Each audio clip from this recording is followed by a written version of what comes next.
순서지에도 있는 그 말씀입니다. 마가복음 6장 35절에서 38절 순서지에 있습니다.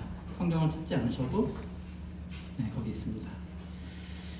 자, 한 절, 4개의 절이니까 우리 같이 읽도록 하겠습니다. 시작. 때가 저물어 가매 제자들이 예수께 나와 여짜오되 이곳은 빈 들이요 날도 저물어 가니 무리를 보내어 두루 촌과 마을을 와서 무엇을 사 먹게 하옵소서. 대답하여 이르시되 너희가 먹을 것을 주라 하시니 여짜오되 이어가서 200데나리온의 떡을 사다 먹으리이까. 이르시되 너희에게 떡 몇 개나 있는지 가서 보라 하시니 라고 이르되 떡 5개와 물고기 2마리가 있더이다 하거늘. 아멘. 이 37절에 보니까 200데나리온이 필요하다고 합니다. 1데나리온이 하루 품삯이니까 적게 어느 정도 적당하게 10만 원으로 치면 2천만 원이 필요한 상태의 무리가 같이 모여 있었습니다. 근데 그 무리에게 돈을 줘서 알아서 사 먹으십시오 해도 우리 여기 1,000원은 좀 덜한데 그래도 조금 먼 지방에 가면은 식당들이 8시 반이면 문을 다 닫습니다. 그렇죠? 그러니까 이 당시에도 2천만 원이 있다 하더라도 무리한테 다 돈을 줘서 가서 사 먹게 하십시오 이렇게 얘기해도 그게 참 쉽지 않은 일입니다. 근데 왜 예수님께서는 진작에 이거에 대한 대책을 내놓으시지 않으셨을까요? 이런 상황이 뻔히 어려운 상황이면 2천만 원이 필요하고 2천만 원을 어떻게 분배해서 나눠서 알아서 마을에 가서 사 먹으라고 하더라도 그게 쉽지 않은 일인데 왜 진작에 이 일에 대한 대책을 내놓지 않으셨을까? 우리가 너무 잘 예상할 수 있는 것처럼 여기서 교훈을 주시려고 하는 것입니다. 근데 어떤 교훈이냐? 사람들의 굶주림을 채우는 것이 사람의 능력에 달려있지 않다고 하는 것입니다. 아까 우리 명상철 선생님이 노래했던 그 곡의 제목도 역시 그런 것들이었는데 내 아예 한계를 넘어서서 일하시는 그 주님에 대한 찬양을 쓰는데 사람의 능력에 달려있지 않다라고 하는 것입니다. 마태복음 제가 찾아 읽지는 않겠습니다. 여러분이 딱 기억하시면 좋을 텐데 17 마태복음 17장 그리고 누가복음 17장에는 공교롭게도 같은 17장인데 겨자씨 비유가 나와 있습니다. 근데 마태복음 17장에는 귀신을 내쫓지 못하는 제자들에게 예수님께서 이렇게 말씀하십니다. 너희 믿음이 작은 까닭이다 라고 말씀하십니다. 근데 그러면서 또 하시는 말씀이 그런데 너희에게 믿음이 겨자씨 한 알만큼만 있어도 이 산을 명하면 옮겨질 것이라고 합니다. 되게 모순적인 말이죠. 믿음이 작기 때문이다 라고 얘기하는데 그렇게 말씀하셨으면서 동시에 겨자씨만한 믿음이 있었으면 될 것이다. 이게 무슨 말일까? 일단 누가복음 17장에는 이런 얘기가 있습니다.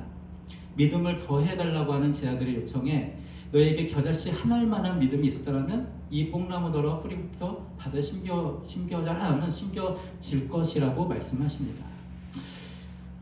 예수님께서는 이 예수님의 말씀을 듣는 이 제자들이 뭔가 문제가 있음을 이렇게 지적하고 계시죠. 근데 여러분 생각해 보십시오. 이 예수님의 제자들이 믿음이 없었던 사람들일까요? 그렇지 않습니다. 왜냐하면 우리가 잘 아는 것처럼 예수님을 쫓는다고 하는 것이 당시에 엄청난 기득권 세력에 밑보이는 일이잖아요. 기득권 세력들은 저 이단, 예수님을 보면서 이단, 우리의 기득권을 위협하는 존재, 사회 혼란을 일으키는 우리의 가르침을 정면으로 반박하는 존재라고 여기고 있는 예수님을 쫓는 제자들은 믿음이 큰 사람들일 것 같습니다. 베드로만 해도 다 내려놓고 가지 않습니까? 그런데 예수님과 지금 제자들이 했던 말씀들 마태복음 17장에도 그렇고 누가복음 17장에도 지금 예수님과 하는 대화에서는 제자들에게 믿음이 적다라고 얘기하고 있습니다. 그리고 오히려 또 모순적이게 겨자씨만한 믿음이 있으면 된다라고 얘기하고 있습니다. 이게 다 무슨 말일까? 예수님의 제자들에게 부족한 것이 있다면 그것은 무엇이냐면 작은 것으로도 충분하다라고 하는 것을 못 믿는 믿음이 그들에게 있다고 하는 것입니다. 그러니까 베드로나 다른 제자들의 특징이 이렇게 나타나요. 내가 죽기까지 주님을 쫓겠습니다. 막 거하게 얘기를 합니다. 뭔가 주님을 위해서 뭔가 엄청 자기를 불사르고 막 헌신해서 막 그렇게 해야지만 무엇이 일어날 것이라고 생각하고 있다고 하는 것입니다. 근데 예수님께서는 겨자씨만한 한 믿음, 그것만으로도 충분하다. 즉 우리에게 있는 것이 비록 작더라도 그 작은 것이 하나님께서 사용하시면 놀랍게 사용할 수 있다고 하는 것을 믿는 믿음이 그들에게 부족했다고 하는 겁니다. 말이 조금 약간 길어져가지고 다시 한번 정리를 짧게 하면, 작은 것으로도 하나님께서 능히 하실 수 있다라고 하는 것에 대한 믿음이 제자들에게 없다고 하는 겁니다. 여기 계신 분들 중에 아무도 천국에 가지 못할 분이 없다고 저는 믿습니다. 왜냐하면 여기 있는 분들이 완벽하기 때문이 아니라 하나님을 작게라도 겨자씨만하게라도 믿고 있기 때문에 그렇습니다. 그리고 우리가 작게 믿고 있는 그것 때문에 하나님은 너 믿음이 너무 겨자씨만하니까 내가 못해 라고 하나님 하시자고, 그 겨자씨만한 믿음으로도 산이 옮겨지거나 뽕나무가 바다에 던져졌지만 거기서 뿌리를 내는 일이 일어날 수 있다고 하는 겁니다. 근데 우리만 그렇게 생각을 못해요. 제자들도 그렇게 생각을 못했습니다. 예수님을 모든 걸 다 포기하고 예수님을 쫓아가는 믿음이 있었는데 불구하고 예수님은 너희가 귀신을 내쫓지 못하는 이유는 너희에게 그 작은 믿음에 대한 믿음이 없었다고 말씀하시는 겁니다. 작은 믿음에 대한 믿음이 없다. 여기 계신 분들이 갖고 있는 그 믿음 정도는 예수님은 충분하다고 말씀하시는 거예요. 오늘 이 자리에 바쁜 와중에도 오셨는 믿음이 있습니다. 그러면 그 정도 믿음으로는 하나님께서 못하실 일이 없다고 하는 겁니다. 그리고 오히려 작은 믿음을 가질 때, 작은 믿음으로도 하나님께 드릴 때 하나님께서 그때 일하시는 것이 하나님의 능력을 더 드러내는 일이 됩니다. 어떤 사람이 자기를 불살을지라도 그걸 다 감당할 정도의 엄청난 고행도 할 수 있는 어떤 대단한 믿음이 있는 사람을 통해서만 하나님 일하시면 사람들이 다른 교훈을 받겠죠. 하나님 일하시려면 저렇게 하셔야 되나 보구나. 내가 더 완벽해야지 하나님 일하시는가 보구나. 그렇지 않습니다. 하나님께서는 그냥 작은 것을 그냥 드리는, 나에게 비록 가진 것이 별로 없지만 그 작은 것을 그냥 드리는 것으로도 하나님께서 놀랍게 일하실 수 있다고 하는 것이 우리가 함께 읽었던 이 오병이어에 대한 본문의 말씀입니다. 그것은 어떤 교회들은 이 오병이어의 말씀을 가지고 작은 것조차도 교회가 갈취하는 말씀으로 사용하기도 하지만 그런 것이 아니라 우리가 갖고 있는 작은 것으로도 얼마든지 하나님께서는 큰 일을 하실 수 있고, 거기서 예수님 하신 말씀이 뭐냐면 예수님을 통해서 축사하시고 너희가 나눠주어라 라고 말씀하셨습니다. 예수님 직접 다 5,000명을 다 떼어주신 게 아니라 너희가 나누어라. 예수님께서 함께 하시고, 그리고 그것을 사람들이 실행할 때 나를 통해서 다른 사람의 굶주림들이 채워졌습니다. 그것은 작은 것으로 시작 가능합니다. 근데 어떠한 것이 반드시 있어야 되냐면, 우리 교회 이름이 뭐죠? 시작! 예수 삼교회입니다. 우리의 삶 가운데 예수님이 포커싱이 돼 있을 때 그것이 가능합니다. 아멘. 여러분 믿음이 목사 이런 말 해도 될지 모르겠는데 큰 믿음 가지려고 노력하지 마십시오. 예, 그렇게까지 하실 필요는 없습니다. 여러분 지금 갖고 있는 그 믿음으로도 별거 다 할 수 있습니다. 겨자씨만한 한 믿음이 엄청나게 하나님께서 나를 사용하실 수 있다고 하는 그 믿음을 가지셔야 돼요. 예, 그래서 내가 지금 뭐가 부족하니까, 뭐가 연약하니까, 우리 교회가 뭐가 없으니까 이런 것들은 오히려 하나님께서 당신의 영광을 크게 더 나타낼 수 있는 아주 좋은 기회입니다. 다윗은 골리앗과 싸울 때 사람들이 다윗에게 갖다 줬잖아요. 보통의 큰 장정들이 쓸만한 장비를 갖다 줬습니다. 그렇지만 소년 다윗에게는 그게 맞지 않았어요. 그것이 맞지 않았을 뿐더러 필요하지 않습니다. 필요하지 않아요. 그냥 만군의 여호와 하나님과 함께함으로 골리앗을 쓰러뜨리는 열매가 일어나는 것입니다. 우리 교회가 왜 이렇게 작은 교회가 예배 찬양 선교회 무슨 선교회를 만들어서 막 해?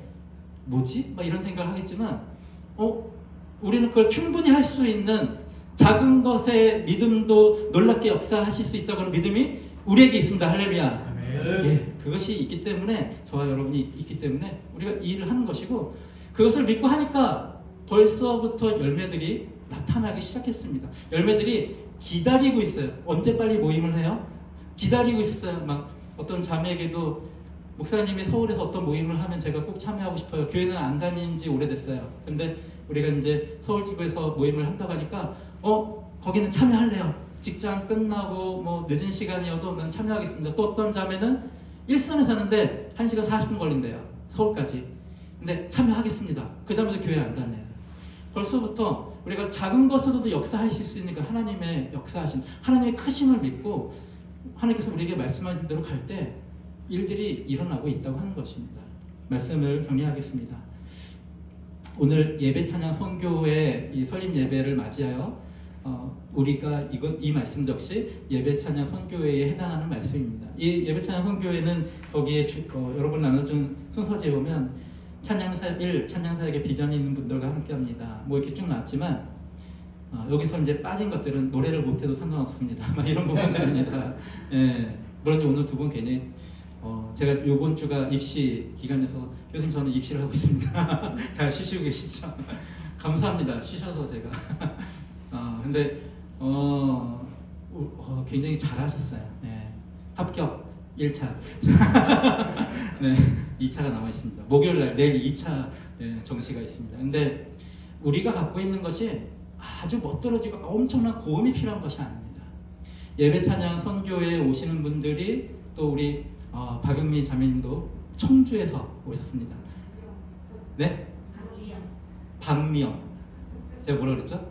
박영미. 네, 박미영. 네. 우리 그 임제조화 쪽에 박영미가 너무 크게 있습니다. 네. 박미영 자매님께서 청주에서 오셨고 이 예배 찬양 선교회 천안지부에 함께 하시기로 하시고 오셨는데 우리 두 분은 아실 거예요. 박갑수 형님의 여동생이십니다. 네, 냉수 한 그릇, 그 유명한 CCM 가수의 냉수 한 그릇에 또 성악을 전공하셨고, 근데 하나님의 때를 기다리고 있는데 마침 타이밍이 좋게 다 하나님 때겠죠, 그렇죠? 하나님의 때에 이런 걸 합니다. 그런데 또 박갑수 형님을 제가 만나러 대전에 가서 뭐 2-3시간 이상 교제도 하고 그 모든 과정에서 아마 우리 자매님도 이렇게 같이 그걸 공유하시게 된 것 같아요. 근데 그렇게 되면 또 이렇게 오시게 됐습니다. 우리가 갖고 있는 것들이 작아도 상관없습니다. 그게 오병이어야도 충분하다고 하는 믿음이 우리에게 있느냐가 제일 중요합니다. 할렐루야. 네, 여기는 오병이어 이상의 것들이 이미 다 존재합니다. 그래서 가끔 백석 때 채플에서 코로나 때는 못했지만 그 전에 백석 채플에서 제가 설교할 때 학생 여러분들이 갖고 있는 그 기능들은 내가 갖고 있는 기능보다 훨씬 더 뛰어난데 여러분은 훨씬 더 잘 될 수 있다고 나보다 훨씬 더 많은 기능들을 갖고 있고 너무 잘하니까 거기에 예수님만 탁 있으면 여러분들은 너무 훌륭하게 잘 될 거라고 설교를 여러 번 했었습니다.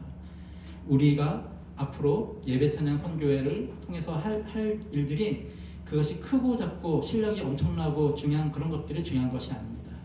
특별히 우리 예수 삼교회가 예배 찬양 선교회를 아주 우리가 여기서 낳았죠. 네, 우리가 그걸 낳았습니다. 그리고 우리가 아주 기도와 또 여러 가지로 지원을 할 것입니다. 저는 기대를 합니다. 이를 통해서 찬양 사역에 비전 있는 사람들이 더 하나님께 영광을 돌릴 뿐만 아니라 그 사람들을 통해서 복음도 잘 전달되고 그뿐만 아니라 교회를 안 다녔던 사람들이 다시 그 모임을 통해서 하나님께 더 붙어 있는 것을 기대합니다. 이 시간에는